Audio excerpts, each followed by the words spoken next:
Smart Camera FHV7 How-to video.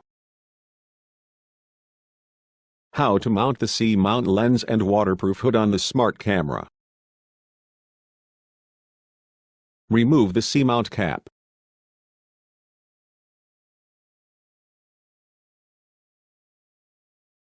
Remove the C-mount cover using the screwdriver.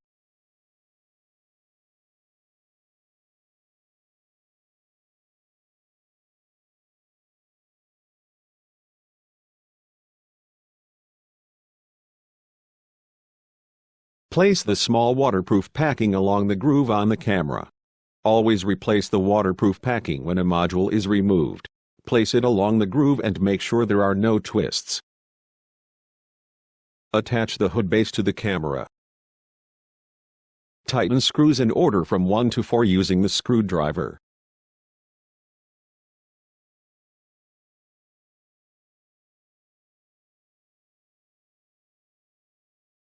Attach the lens.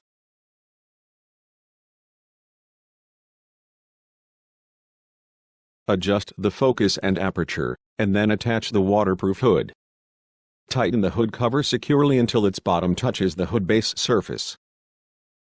Mounting is now complete.